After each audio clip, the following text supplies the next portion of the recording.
আমরা সবাই চাঁদ দেখার জন্য আমরা গুরুত্ব দিয়ে চলো চাঁদ দেখি, কিন্তু চাঁদ দেখার পরে একজনও দোয়া বলি না, সবাই সালাম দিয়ে। আশ্চর্য ব্যাপার, অথচ সালামের কথা হাদিসেই নেই। সালাম দিলে আরো বেদাত হবে। যখন আকাশে যখন চাঁদ উঠে যাবে, এটা একটা গুরুত্বপূর্ণ একেবারে দোয়া।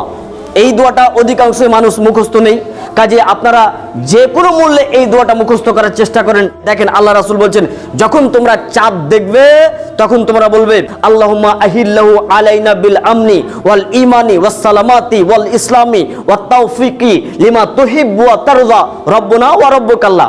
মাত্র 4টি শব্দ আর শেষের দিকে একটি শব্দ। আল্লাহ, এই চাঁদকে আপনি উদিত করেন আমার ঈমান এবং নিরাপত্তার সাথে এবং ইসলামের সাথে এবং শান্তির সাথে, এবং বলা হয় আপনি আমার জন্য যেই আমলটি পছন্দ করেন এবং আপনি যেই আমলে আমার প্রতি সন্তুষ্ট হবেন সেই আমল করার আপনি আমাকে তৌফিক দান করেন। এতটুক বলার পরে মুহাম্মদ সাল্লাল্লাহু আলাইহি ওয়াসাল্লাম শেষের দিকে বলছেন রব্বুনা ওয়া রব্বুকাল্লাহ, চাঁদের প্রতিপালক এবং আমার প্রতিপালক আল্লাহ। এই কথা কেন বললেন জানেন?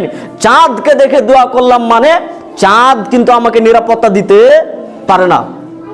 এই কথাটা আল্লাহ রাসূল স্পষ্ট করে দিয়েছেন, চাঁদ কিন্তু আমাকে নিরাপত্তা দিতে পারে না। হে চাঁদ, তুমি শুনে রাখো, তুমি আমাকে নিরাপত্তা দিতে পারো না, তুমি আমাকে শান্তি দিতে পারো না, তুমি আমাকে ইসলামের উপরে রাখতে পারো না, এই জন্য তোমার কোনো ক্ষমতাই নেই।